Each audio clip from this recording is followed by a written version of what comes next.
Every living organism, including animals and plants, needs food, water, and oxygen to stay alive. But how are these essential substances transported within their bodies? And how do animals eliminate waste?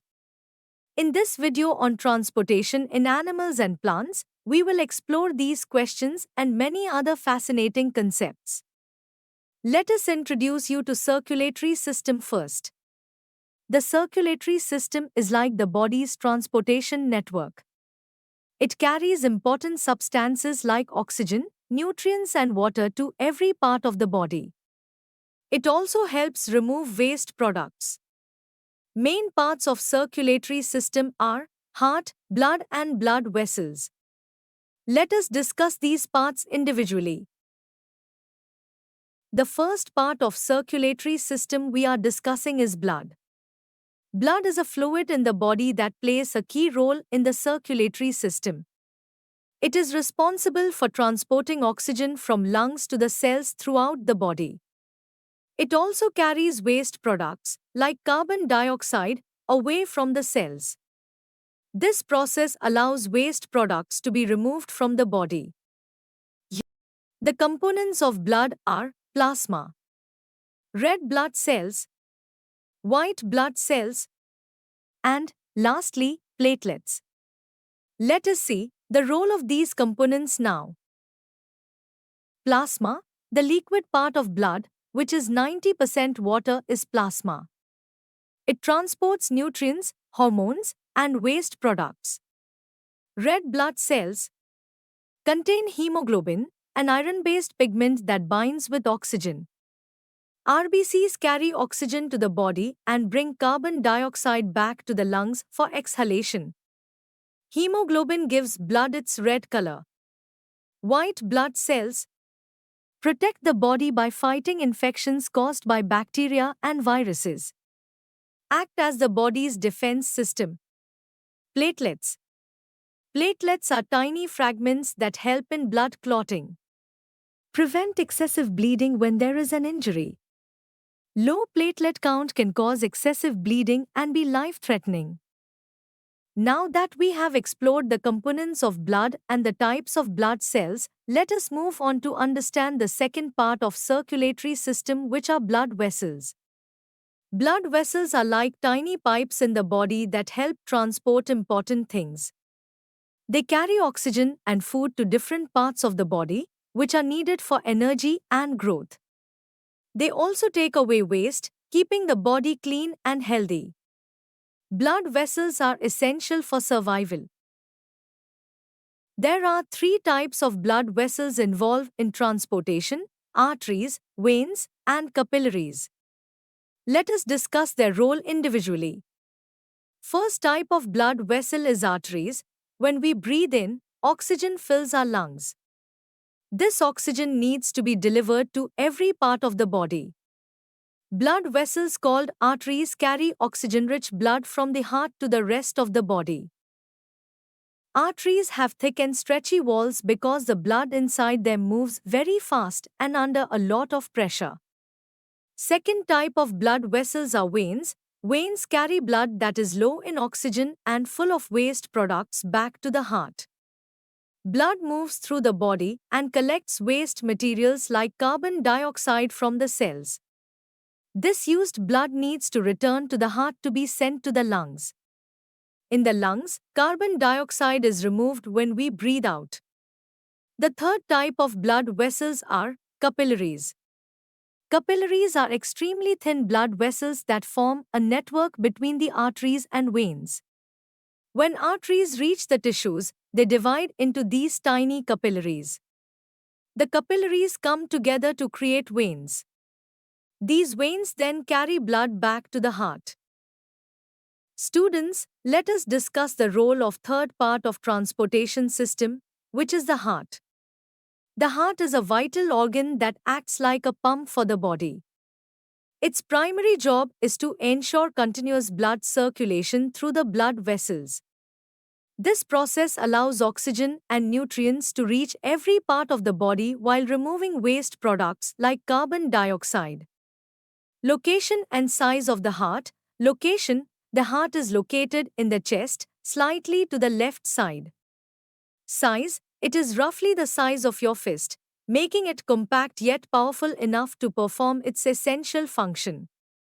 Structure of the heart: the heart has four chambers to prevent the mixing of oxygen-rich blood with carbon dioxide-rich blood. The upper two chambers are called atria, singular, atrium. The lower two chambers are called ventricles. This partition between the chambers helps to avoid mixing up of blood rich in oxygen with the blood rich in carbon dioxide. Direction of blood flow: blood flow in the heart is unidirectional, meaning it follows a specific path from the heart to the lungs. The pulmonary artery carries carbon dioxide-rich blood to the lungs, where it picks up oxygen and releases carbon dioxide. Back to the heart, pulmonary vein returns oxygen-rich blood from the lungs to the heart.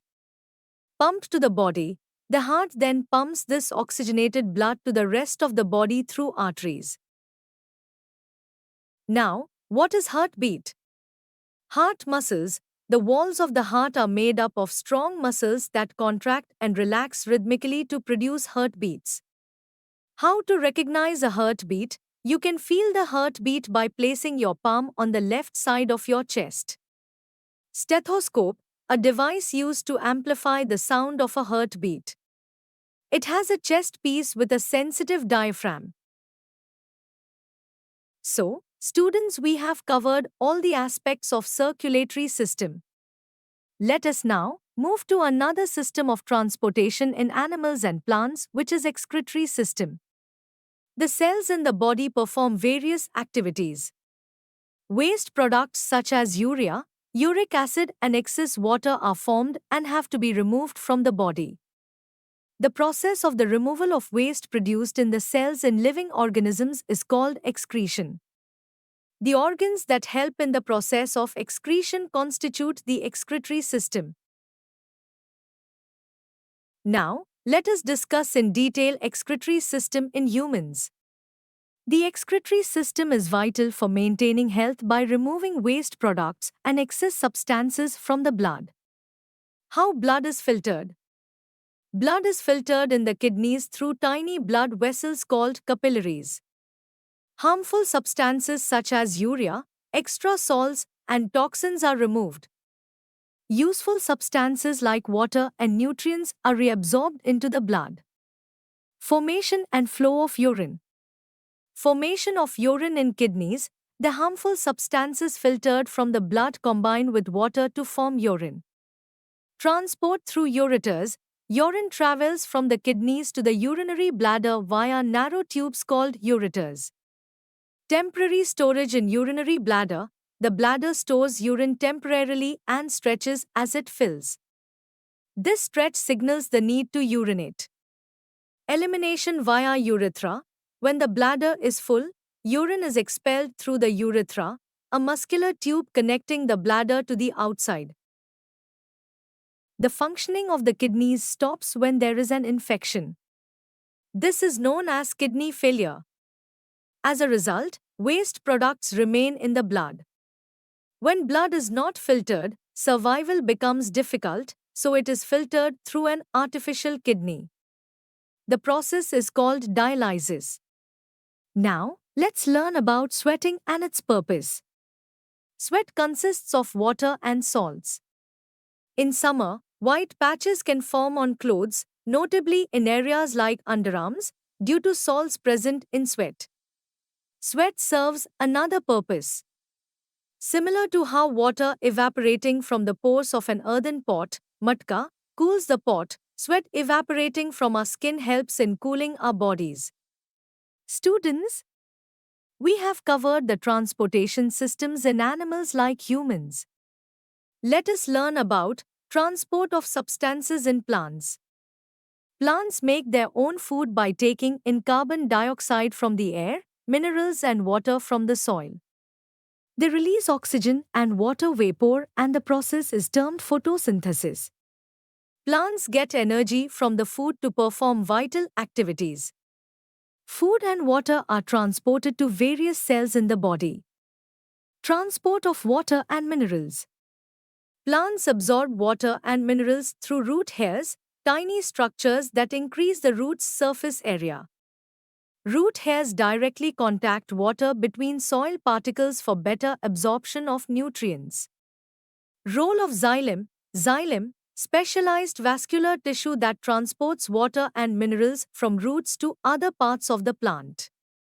Forms a continuous network of channels connecting roots, stems, branches, and leaves. Water and minerals move throughout the plant via xylem. Role of phloem. Phloem, another vascular tissue responsible for transporting food produced in leaves to all parts of the plant. Both xylem and phloem work together to provide water, nutrients, and food, ensuring the plant stays healthy and grows efficiently. What is transpiration? Transpiration is the process where plants release water vapor into the air through small openings on their leaves called stomata. It helps plants cool down and remove excess water, similar to sweating in humans. The loss of water from leaves creates a suction force, known as transpiration pull, which draws water and minerals from the roots to other parts of the plant. Effects of transpiration. Cooling effect adds moisture to the atmosphere, cooling the surrounding environment. Suction force helps the plant absorb more water and minerals from the soil, ensuring proper hydration and nutrition. Students, that was it for this video. Let us quickly summarize what we have learned. We have learned how animals use their circulatory system to move blood, nutrients, and wastes. Plants use xylem and phloem to transport water, nutrients, and food. These systems are vital for the survival and function of all living organisms. We hope that you have understood the topic. You can now study chapter notes, watch video lectures and solve MCQ tests of this chapter on EduRev to ensure you score well in your school exams.